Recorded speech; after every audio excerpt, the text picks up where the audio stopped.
Meus amados, a paz do Senhor, os irmãos podem tomar assento. Eu quero aqui agradecer a oportunidade ao nosso presidente, pastor Clementino, e aos demais membros da diretoria. Estamos gratos a Deus pela oportunidade, e não só por poder falar a palavra de Deus, mas principalmente por estar adorando a Deus. E se tiver algum irmão aqui que quer pregar no meu lugar, eu sempre dou oportunidade, tá bom, meus irmãos? Não tem problema. Se você não trouxe o sermão, tem um sermão aqui, tá bom? Você pode usar. Tem alguém? Não? Abra sua Bíblia, por favor, a preciosa palavra de Deus, aos Romanos, capítulo de número 12. Nós estamos em uma série de temas sobre relacionamentos. Já estudamos aqui a relacionamento familiar, relacionamento consigo mesmo, o relacionamento entre Deus e a sua igreja, e hoje o nosso tema aqui é o relacionamento entre os membros da comunidade cristã, o relacionamento entre os irmãos, como devem viver os salvos. Então, meu tema hoje é como devem viver os salvos, ou o relacionamento entre os irmãos na comunidade cristã. E eu quero compartilhar a palavra de Deus aos Romanos, capítulo 12. Nós vamos ler o capítulo todo, porque é um inteiro teor que nós temos aqui, é um conjunto, esses 21 versos. Os irmãos acharam? Diz assim o texto sagrado: rogo-vos, pois, irmãos, pela compaixão de Deus, que apresenteis os vossos corpos em sacrifício vivo, santo e agradável a Deus, que é o vosso culto racional. E não vos conformeis com este mundo, mas transformai-vos pela renovação do vosso entendimento, para que experimenteis qual seja a boa, agradável e perfeita vontade de Deus.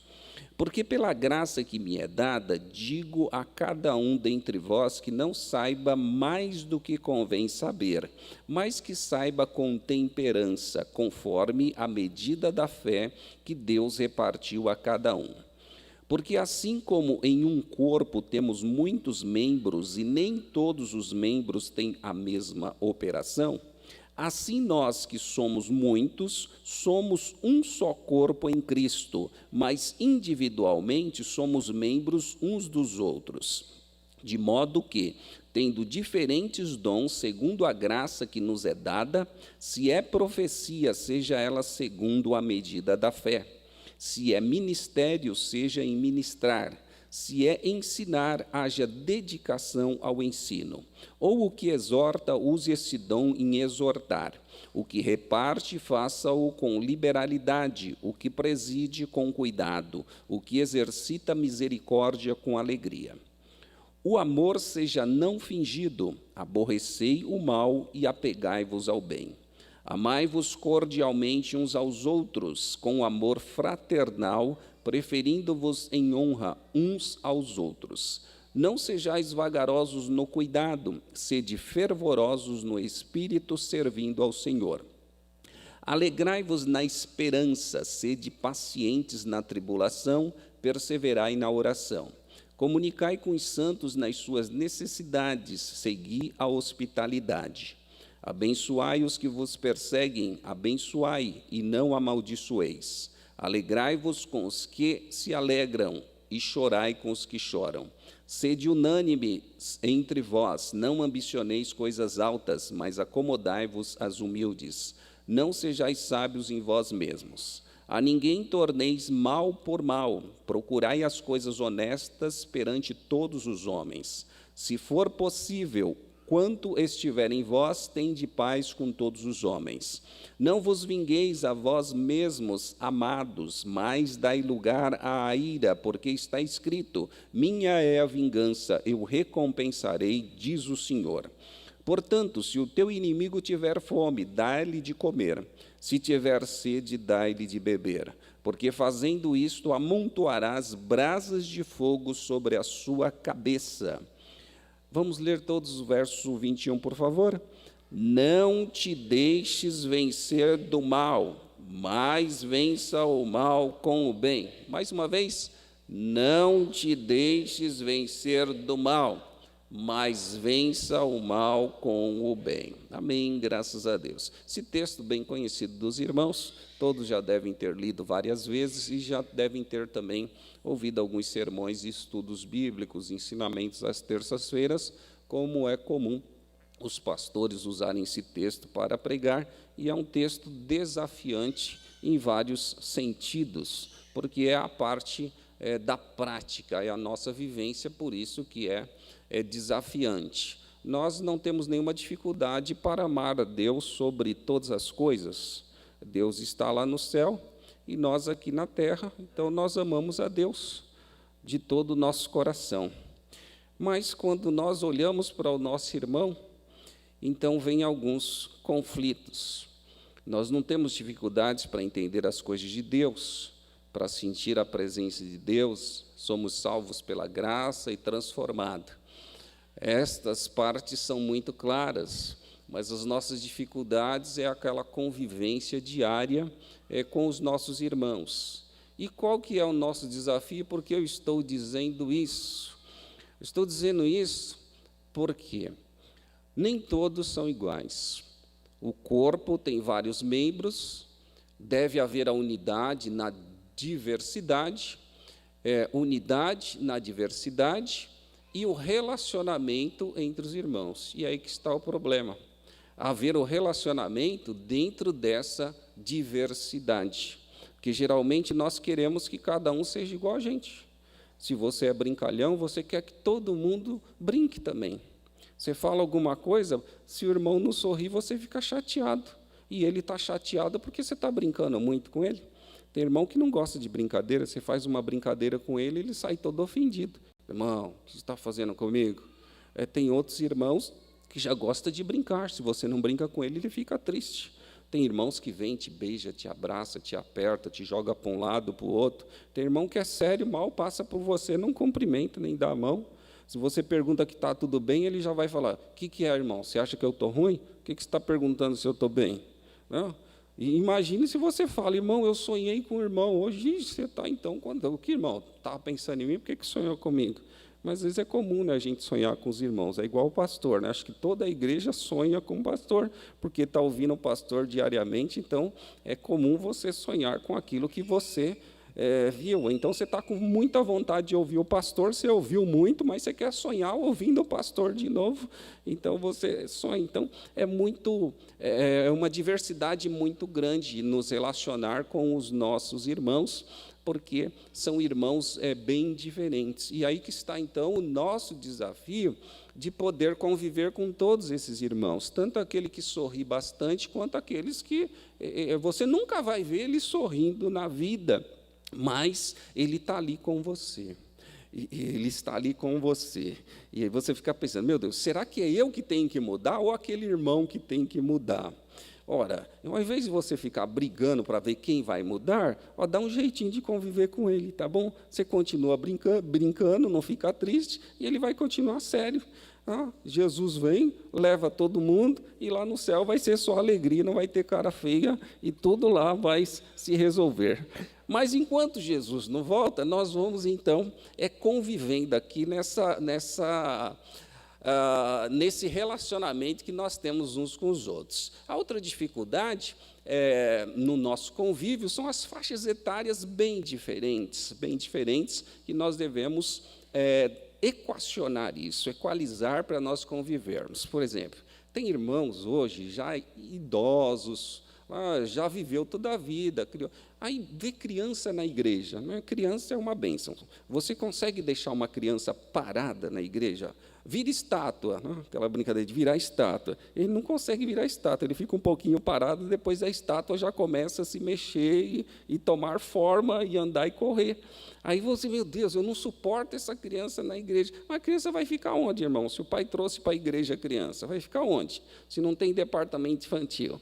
A igreja cresceu com todo mundo, departamento infantil é uma coisa coisa mais moderna dos nossos dias, mas a maioria de vocês aqui cresceram na igreja junto com todos os irmãos. Não tinha um departamento infantil, não tinha a professora, não tinha uma tia. Era todo mundo já avô, neto, cunhado, pai, não tinha as tias. Hoje nós temos.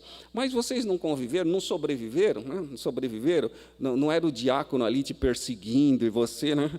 O diácono perseguindo, né? Tem uns aqui que tem mágoa até hoje dos diáconos, que perseguiu tanto, mas ele segurava você para você não correr fora da igreja ali, para você se comportar. Ele tentava colocar, aí vinha o pai, brigava com você por causa disso, era tanta briga, tanta gente desviou, todo mundo saiu, muita gente saiu da igreja. Mas quem teve paciência ali de conviver, pai compreensivo, né?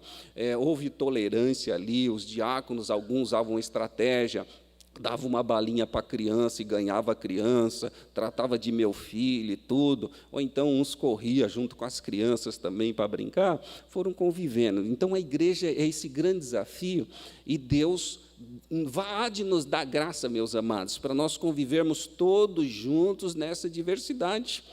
Quem dirá, então, dos adolescentes, que não são os aborrecentes, mas são pessoas de Deus na igreja. E ele está ali, né? Hoje está o celular ali, você quer que ele preste atenção em você, mas esse sermão está tão ruim que ele não vai prestar atenção em você.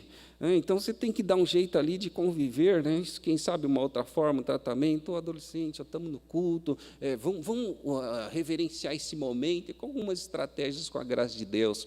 Jovens dinâmicos, que estudam muito, e quer ouvir uma coisa mais prática, assim, um deve tolerar o outro, e assim nós vamos convivendo. Esse texto vai nos ensinar algumas lições de convivência para nós nos relacionarmos melhor.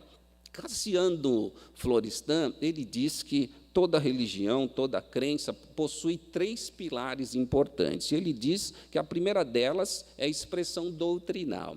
A expressão doutrinal são as nossas crenças, os nossos fundamentos, as nossas bases. É o conjunto de regras que faz parte do nosso sistema religioso, que nós não abrimos mão disso. É o nosso credo, aquilo que nós definimos como fé, como graça, como salvação, como vida eterna. Essas são fundamentais, nós definimos como aspectos doutrinários que não abrimos mão para isso. A outra é o aspecto do culto, um aspecto, uma expressão é a doutrinal, que você não abre mão.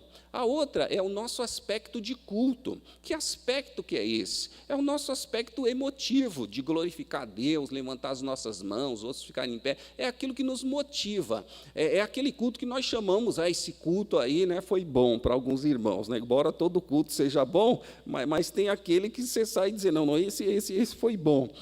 Mas o culto bom é aquele que nós prestamos a Deus, não é Deus que presta o culto para a gente. É nós que adoramos a Deus. Então, o culto vai ser de acordo com aquilo que você ofereceu a Deus. Não tem jeito. Você estava lá desanimado, reclamando de tudo, vai ser aquele culto.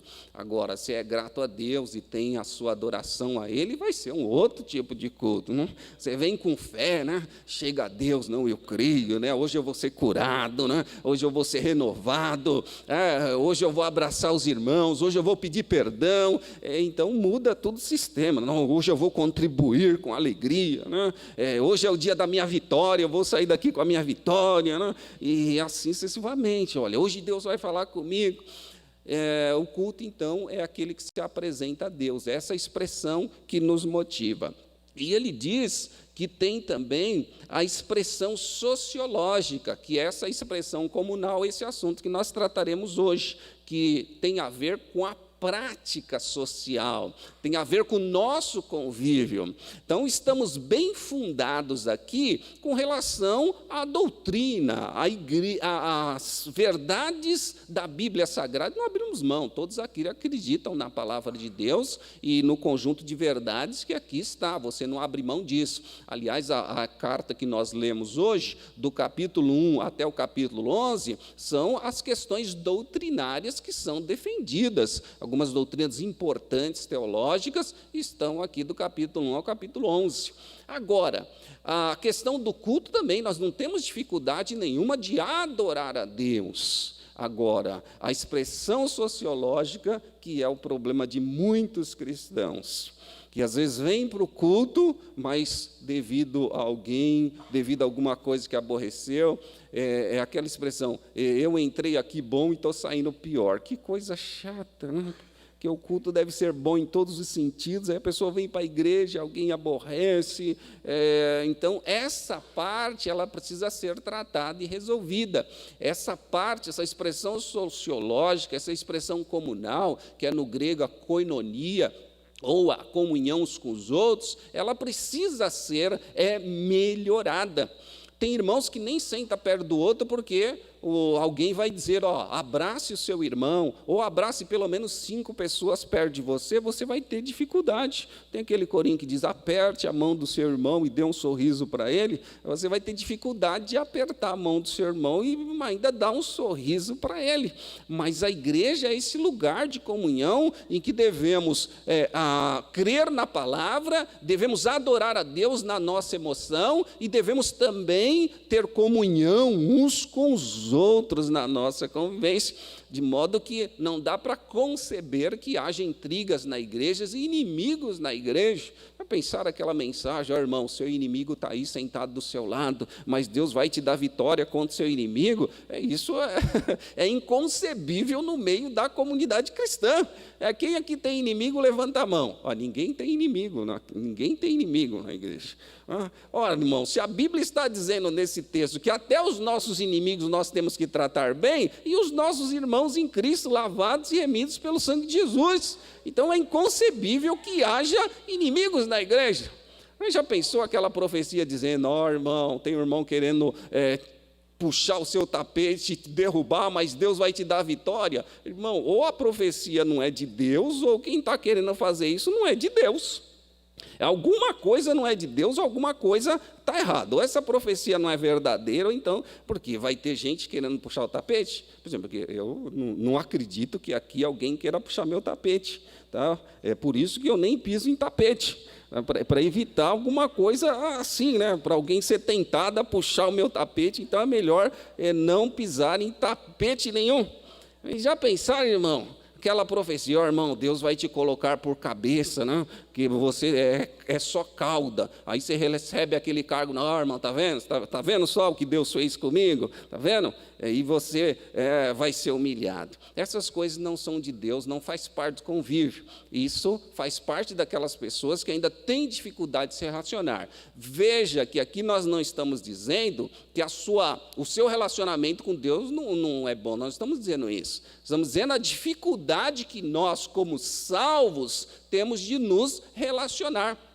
Por isso que o texto da Bíblia Sagrada vai nos dizer várias coisas. Por exemplo, capítulo 14 de 1 Coríntios, seguir a caridade e procurai os dons, que o amor deve ser seguido, trataremos aqui também. Charles Spurgeon, ele diz que se formos fracos em nossa comunhão com Deus, nós seremos fracos em tudo. Quando Paulo diz aqui que devemos apresentar a Deus o nosso corpo em sacrifício vivo e santo, ele está dizendo uma entrega total.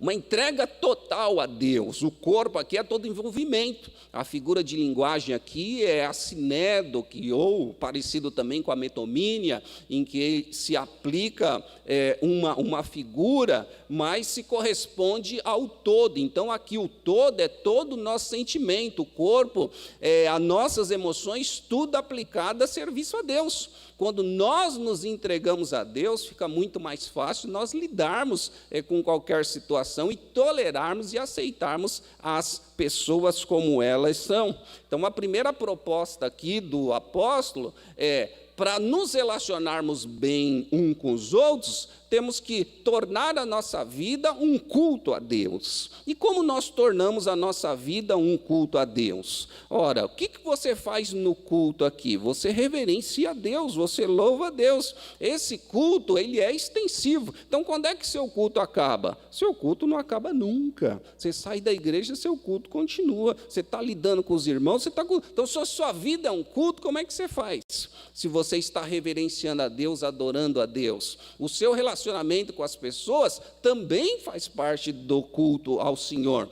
Você não interrompe esse culto para nada. Ó, senhor, o senhor aguarda um momentinho aí que eu preciso falar umas verdades aqui para esse irmão. Ora, se a sua vida é um culto, irmão, você não tem tempo para falar essas verdades, entre aspas, né? Então você chega no culto, irmão, estava te esperando há muito tempo, e hoje é o dia que Deus marcou para a gente ter uma conversa séria, né? Uma briga, né? Nada disso, irmão, é lugar para se perdoar. Se a sua vida é um culto, você não tem tempo para essas coisas, mas sim, você aproveita a oportunidade para se reconciliar com o seu irmão, para que o seu culto não fique comprometido e a sua oferta não seja rejeitada. Então, a nossa vida como um corpo oferecido a Deus, é mais fácil nós lidarmos com esta convivência. Um outro ponto importante do texto aqui é a capacidade que Deus nos dá através dos dons espirituais, que ele vai tratar aqui nesse texto. Os dons espirituais são as ferramentas que Deus nos concede. Para quê? Para nós servirmos melhor a igreja e servirmos uns aos outros. Deus nos dá os dons. E tem pelo menos 4 textos na Bíblia Sagrada que vai falar sobre os dons espirituais, dons vocacionais ou dons ministeriais. Um deles é o que nós lemos aqui. Aí nós temos o texto de Efésios, capítulo 4, verso 11 a seguir. Temos o texto de 1 de Pedro, no capítulo 4 também, o verso 10 a seguir. E 1 Coríntios, capítulo 12, no capítulo 12 nós vamos ter em 2 pedaços do texto ali. Então, praticamente 4 textos para falar dos dons espirituais, que são as ferramentas que Deus nos dá. Perfazem por volta de 14 dons. Só de 1 Coríntios nós temos 9 dons ali que Paulo classifica como espirituais, mas há muito mais, porque ele diz que há diversidades de dons, há diversidades de operações e há diversidades de ministérios também. Ali é só uma lista para explicar para os irmãos alguns grupos de dons, de elocução, dons verbais e dons de poder também. Fora isso, nós temos o texto de 1 Coríntios capítulo 13 e 1 Coríntios capítulo 14, que regulamenta o exercício e o uso dos dons. Veja que maravilha! Todas estas coisas, todas estas dádivas de Deus, para que Deus nos dá? É para servir melhor uns aos outros, não é para servirmos a nós mesmos e nos gloriarmos. Essa capacidade é Deus que te dá. Então, por exemplo, você tem um dom ministerial, um dom pastoral. Para que Deus te deu esse dom? Para você cuidar do povo de Deus, para você cuidar das ovelhas, e não da cajadada daqui e dali. Claro que tem que exortar, e exortar também é o dom. O exortar não é ficar dando bronca nas pessoas, o exortar é chamar para conversar. É claro que essa conversa, dependendo do teor, a pessoa vai ficar um pouco ali resistente, mas se é para o bem, assim que a Bíblia nos diz. Então, até para exortar, você precisa da graça de Deus. Mas, quando nós não fazemos exercícios dos dons, das virtudes cristãs, nós fazemos, então, o uso da nossa própria vontade, e é o que o texto é contrário. Então, veja, então, a nossa oferta a Deus, que é o nosso culto, há capacitação, e esta capacitação Deus nos dá para desenvolvermos virtudes para uso na igreja, para o bem comum. Depois dele tratar disso, então vem a maneira que nós devemos ser, e isto vai estar do verso de número 9 ao verso de número 21. Vejamos então que um corpo entregue a Deus em sacrifício com culto ao Senhor, uma vida entregue a Deus no exercício dos dons espirituais, tem tudo a ver com a nossa convivência sadia e a capacitação para vivermos bem uns com os outros. Então, como os cristãos devem ser tratados, os irmãos de dentro da igreja, da mesma fé? Como devem viver, então, os salvos? E aqui a gente parte do princípio que todos são salvos pela graça, porém, com o compromisso de viver bem uns com os outros. Ele diz o seguinte aqui: o amor seja não fingido. Aborrecei-vos ao mal e apegar-vos o bem. E a palavra que nós usamos aqui para esse texto deve ser: o nosso relacionamento uns com os outros deve ser sincero. Se não pode ser fingido, então ele deve ser sincero, aquele sem cera que todos sabem. O amor é a base do serviço cristão. Para exercermos os dons, temos que, primeiramente, seguir o amor, seguir a caridade. O texto de 1 Coríntios, capítulo 13, ainda que eu tivesse o poder de transportar montanhas pela fé, se eu não tivesse o amor, seria só fazer barulho, como o sino lá que tine.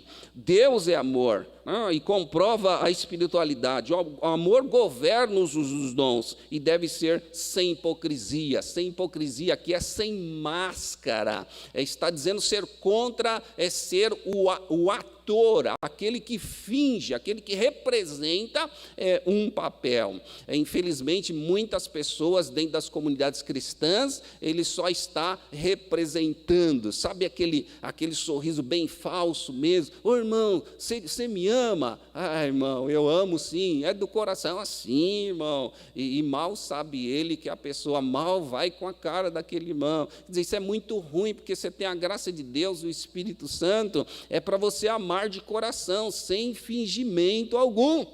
Sabe aqueles que você está orando por mim, irmão? Ah, eu estou orando por todo mundo. Quer dizer, você não está nem aí com essa pessoa, você não está nem aí com aquele motivo.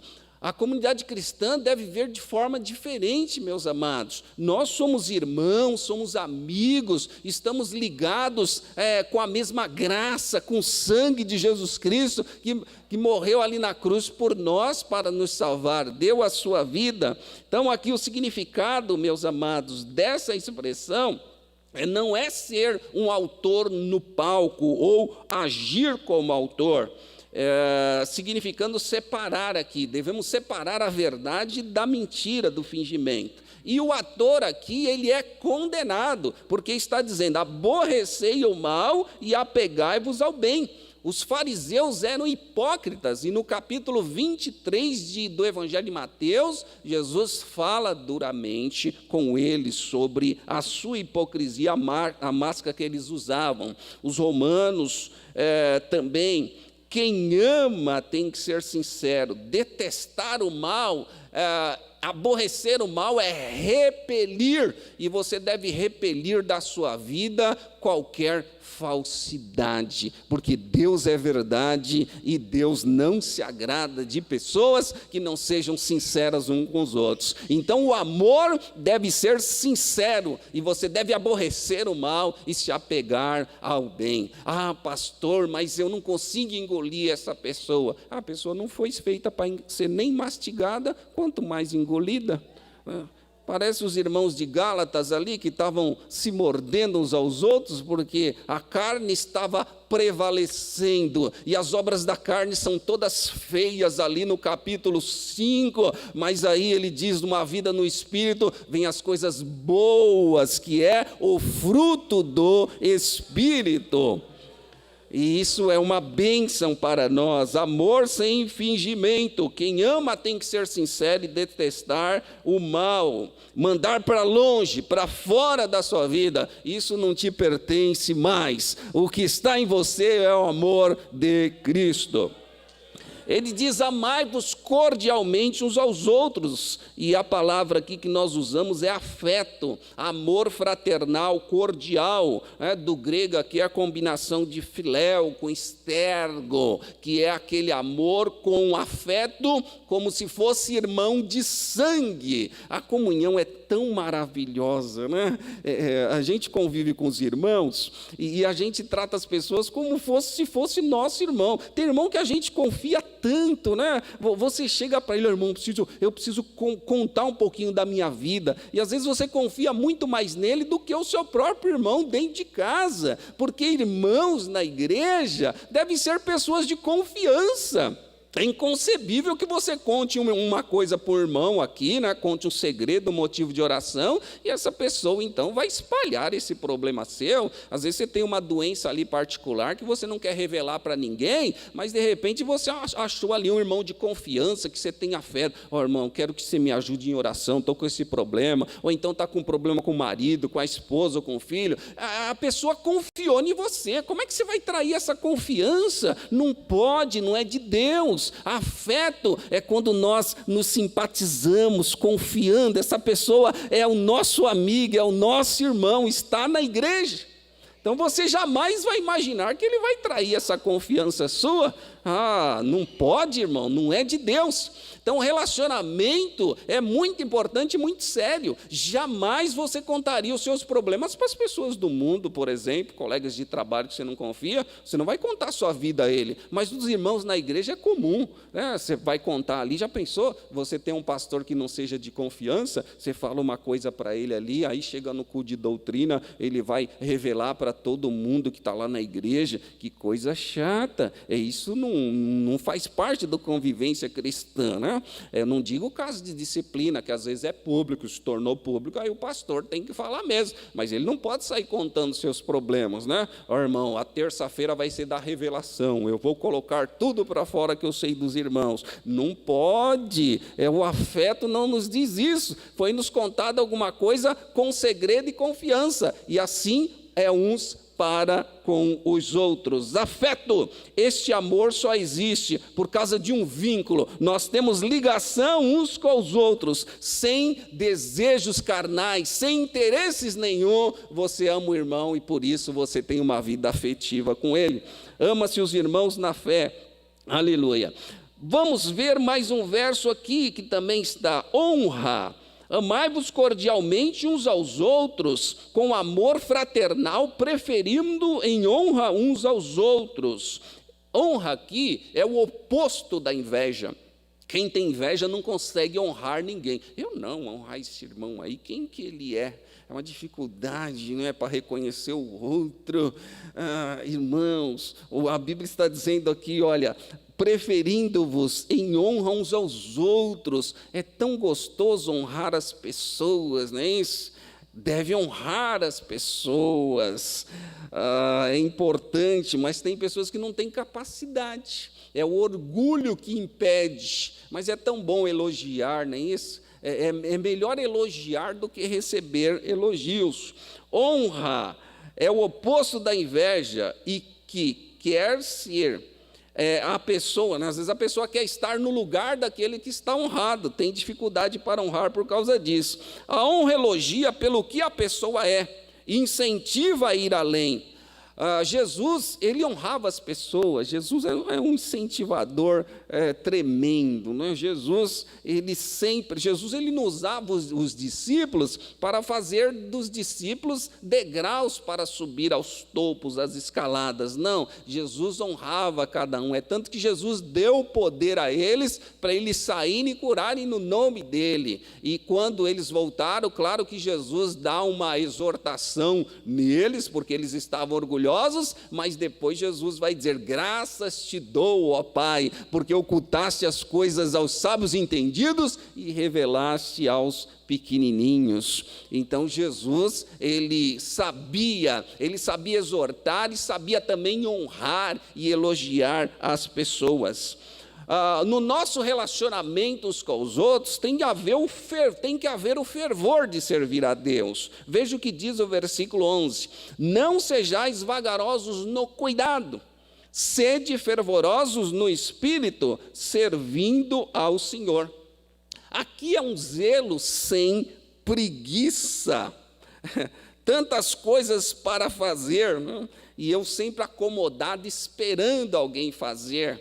Precisamos ser proativos no reino de Deus e na igreja, ter iniciativa para as coisas, para as necessidades. Eu dirigi uma igreja que na época tinha um grupo de irmãs grande e tinha muitas irmãs com criança no colo que ia cantar.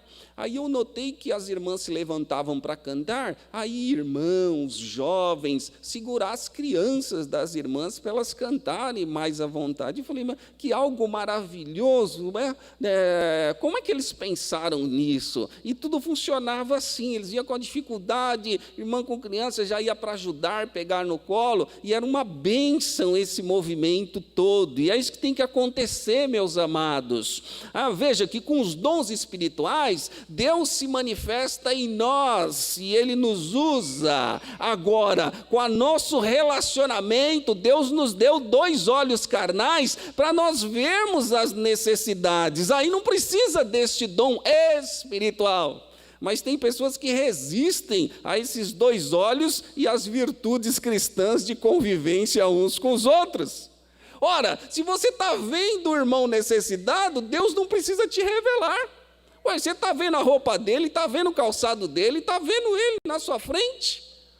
Você está vendo ali que ele nem vai poder ir embora para casa, que não tem condições. Ora, Deus já te deu os 2 olhos. Então, a nossa convivência cristã, meus amados, faz nós enxergar um pouquinho mais os outros e nos relacionarmos mais uns aos outros.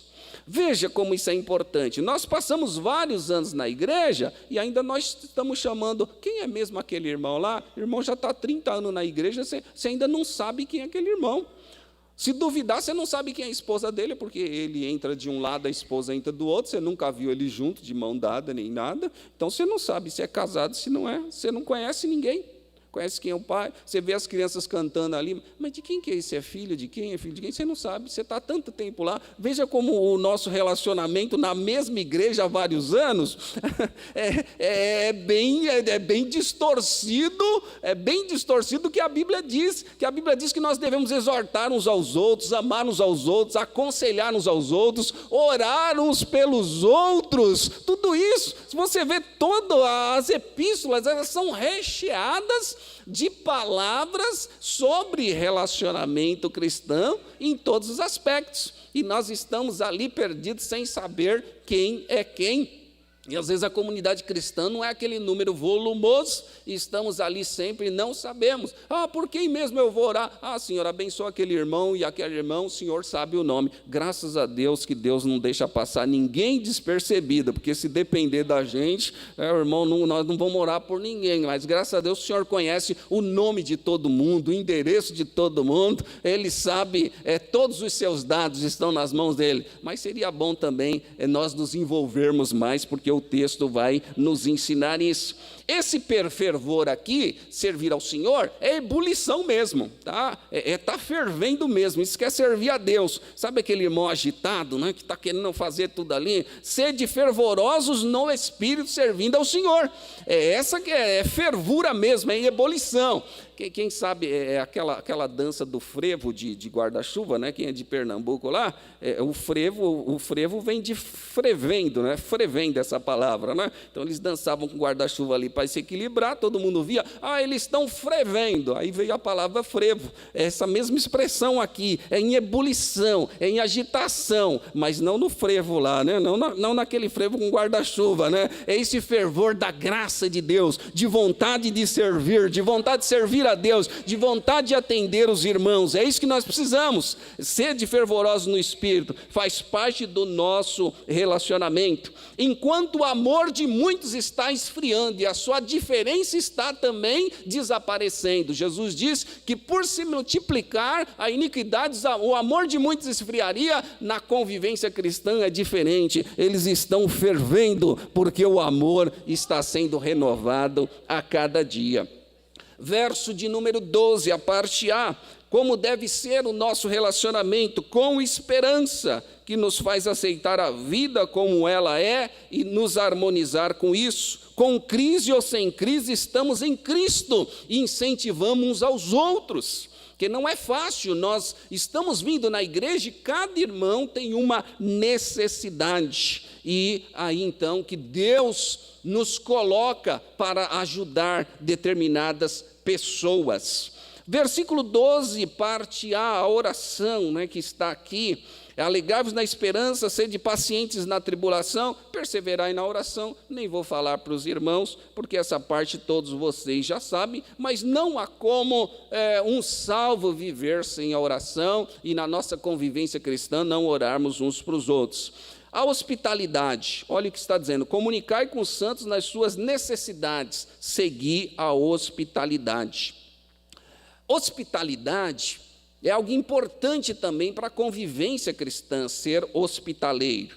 No grego aqui é partilhar, dividir as próprias possessões. Vocês já ouviram falar da paróquia? Paróquia vem da expressão pároco, que é o cúria, ou aquela pessoa ali do padre da Santa Fé. Mas por quê? Qual o papel das paróquias? As paróquias abrigavam os párocos, e lá eles tinham as pessoas que distribuíam víveres para os viajantes. Por isso que há esse nome, isso eu estou falando etimologicamente. Então, já vivia para abrigar, ou seja, a pessoa vinha sem nada e passava ali pela paróquia, e o pároco, então, ele então servia essa pessoa e dava condições dele andar mais um pouco.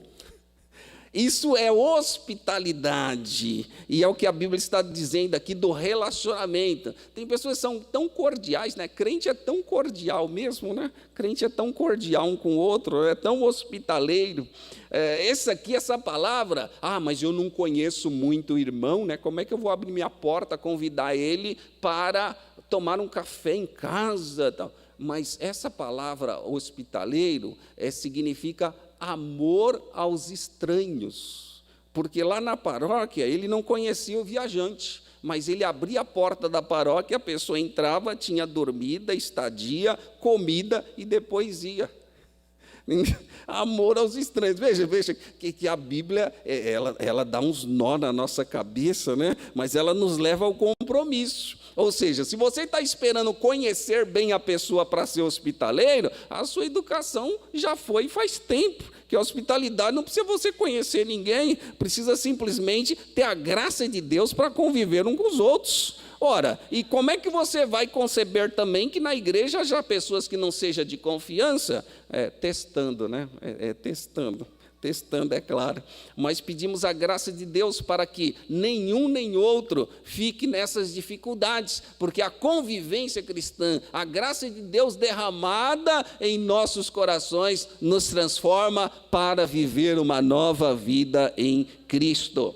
Então, que haja hospitalidade uns com os outros. Versículo de número 14, abençoai os que vos perseguem, abençoai e não amaldiçoeis. Não vou perguntar se tem alguém aqui sendo perseguido pelos crentes, né? Que também não pega bem, né? Mas aqui, abençoar, essa questão, abençoa o seu irmão. Tem gente que não entende isso. Abençoar significa falar bem, só isso. Abençoar significa falar bem, isso que é abençoar. Agir em favor de alguém, retribuir bem. Agora, tem uns que têm a boca cheia de maldição, amargura, isso não é de Deus. Por que nós temos tanta dificuldade de abençoar as pessoas?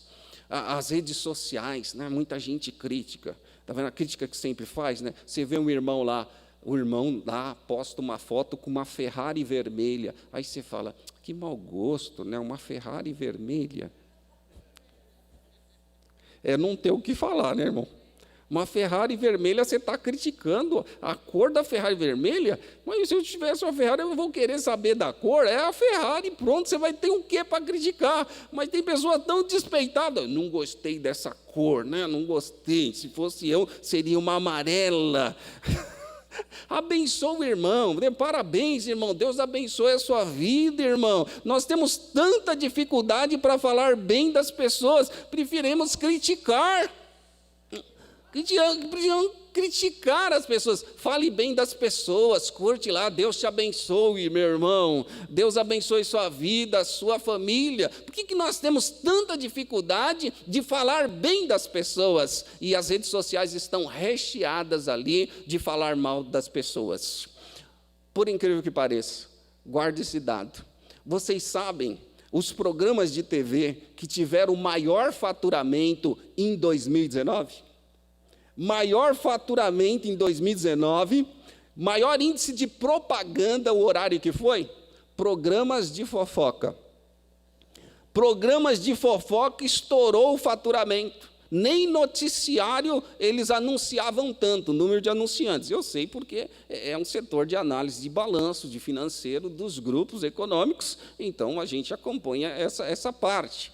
Então, os programas de TV, as redes de televisão que tiveram maior faturamento em 2019, foi no horário de fofoca. E acredite, senhores, 10 horas por dia nos canais de televisão são dedicados para falar mal dos outros, para criticar tudo que você imaginar, o que eles comem, o que eles vestem, onde eles andam, o que eles viajam, tudo para criticar. Vocês já pensaram, então, se você ficasse 10 horas falando bem de alguém, apresentando em oração, abençoando os irmãos, quanto que você ia ganhar de Deus? Quanto que seria edificante a sua vida, irmãos? O mundo fala mal dos outros, mas você abençoa o seu irmão, em nome de Jesus. Você está vendo o irmão lá? Eu te abençoo, meu irmão, que Deus te abençoe e te multiplique muito. E fala para ele, lembra-te de mim, irmão, quando você entrar no seu reino também. Quem sabe ele te abençoa.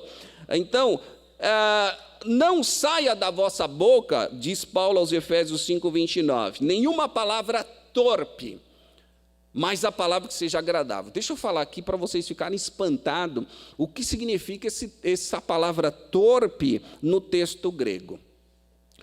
Quando Paulo diz em Efésios 5:29, não saia da vossa boca nenhuma palavra torpe, mas só que produz edificação, aqui torpe no texto original significa alguma coisa podre, estragada. E para vocês ficarem mais pasmo ainda, esse podre estragado é de um vegetal ou um peixe estragado, né? Cheira muito mal, não é? É isso que ele está dizendo. Então, quando sai da sua boca palavras torpes, é essa coisa estragada mesmo, que não pode sair. Agora, irmão, você é um vaso de Deus, é o templo do Espírito Santo, da sua vida não pode sair coisa estragada, não, tem que sair coisa para abençoar o seu irmão e a vida dele. Então, pare disso em nome de Jesus. Bom, vocês sabem que esses temas aqui de relacionamento não tem sido nada fácil esses dias, e eu tentei aqui ver alguma coisa, mas não dá, entendeu? Ou a gente muda, ou a gente continua a mesma coisa. Eu já estou partindo aqui para o encerramento. Mas eu tenho diversos textos aqui, desde o Antigo Testamento, para nós não falarmos aos outros. O oposto de não abençoar é a simpatia, está no verso 15. Alegrai-vos na esperança, chorai com os que choram, sorriem com os que sorriem também. Esse verso nos fala da simpatia, era o que havia na primeira igreja. Os irmãos, eles se davam bem uns com os outros. Verso 17, dignidade. Verso 12, paz. Verso 13, não vingar a vós mesmos. Versículo 19, deixar Deus agir. Vamos deixar a vingança nas mãos do Senhor. Crente não tem vingança um com o outro. Entrega na mão de Deus, irmão, deixa Deus te agir. Tem alguém falando mal de você? Deixa Deus. Deus, Ele sabe como fazer. Vingança não pertence a nós, vingança pertence a Deus. Deus não chamou justiceiros para a sua obra, Deus chamou salvos e transformados e pessoas que amem. E você não é fiscal de igreja também, sabe? Você não é fiscal de igreja. Irmão, estou te vendo, hein? Eu estou te vendo. Deus está vendo, irmão. Deus está vendo. Amém? Aconselhe esta pessoa. Se você vê o seu irmão errado, como a Bíblia diz, chama ele e aconselha. Se ele não te ouvir, você sabe o que fazer. Agora, quando você faz tudo isso, olha o que diz o verso de número 20: amontoarás brasas de fogo sobre a cabeça. O que é isso? Você é tão bom, se relaciona tão bem, mesmo com aquele irmão que não gosta de você, que te detesta, mas você sempre está sorrindo, fazendo bem, ele vai ficar envergonhado. Como é que pode? Eu sou tão ruim e essa pessoa é tão boa, eu não quero abraçar, mas ele quer me abraçar, eu estou fugindo dele, ele está atrás de mim. É amontoar brasas de fogo, ele vai ficar envergonhado, e é isso que o crente tem que fazer. O crente que tem o fogo de Deus, ele esquenta os outros com este fogo e passa essa bênção para os outros. Então seja uma pessoa de bem, meu amado, seja uma pessoa de Deus. O crente, aleluia, o crente é importante, Aleluia, não só naquilo que ele diz, mas naquilo que ele faz. E eu encerro aqui, parto para a conclusão, no verso 21. Verso 21 está o nosso grande desafio. Não te deixes vencer do mal, mas vença o mal com o bem. Amados, quando uma pessoa está dando dicas sobre algo, como fazer alguma coisa, uma receita, etc., eles têm a mania de falar: se eu não tiver um ingrediente, eu posso usar outro? E aí eles dizem assim: pode. E vocês vão me perguntar: pastor, se eu não tiver o amor, eu posso usar outra coisa? Não. Ingrediente errado e substituído estraga tudo, perde a qualidade. E os cristãos têm a mania de substituir tudo, né? Pastor, se não tiver oração, posso fazer outra coisa? E o jejum, pode substituir? Vamos fazer o jejum de Daniel, que entende tudo errado, o jejum de Daniel, né? Não pode substituir, irmão. Cristo, ele foi para a cruz direto. O sangue dele ali não foi substituído por um outro, não. Ele deu a sua vida por nós ali na cruz do Calvário. Ele não mandou nenhum apóstolo, nenhum profeta. Foi lá para a cruz. Ele mesmo derramou o seu sangue por mim e por você. Sangue perfeito ali na cruz. Aleluia. Glórias a Deus. Então, não percamos esse ânimo, a graça de Deus. Vamos estar firmes. Não te deixes vencer o mal. O mal vai estar sempre te perturbando, tá? Perseguindo e te tentando. Trata esse irmão mal, não se relaciona. Não, ele não gosta de você. Vai estar essa voz do inimigo, né? Olha a cara feia que ele é. Olha o que ele falou de você. Não dê ouvido para essas coisas, não, meu irmão. Você é de Deus, tenha discernimento. Aleluia. Seja com os outros aquilo que você quer que os outros sejam com você. Faça o bem. Agora somos consagrados ao Senhor. A nossa vida deve ser um culto em todos os momentos. E eu espero que hoje mesmo você passe a enxergar a vida cristã e o seu relacionamento de forma diferente. Eu espero que nessa noite você saia com vários contatos aqui dos irmãos para mandar uma boa mensagem, saber o nome dele, a foto dele, pegue aí o Facebook dele, o Instagram, e aí faça esses contatos bons e se relacione melhor com seus irmãos, não com curiosidade para saber onde ele está ou a vida dele, mas com interesse na vida dele como pessoa, como irmão em Cristo, para estar orando e abençoando a eles. Que Deus abençoe os irmãos. Muito obrigado, pastor, pela oportunidade. Que Deus seja com todos vocês e possamos nos relacionar melhor uns com os outros, vivendo como salvos em Cristo. Deus abençoe. É isso aí, Paulo.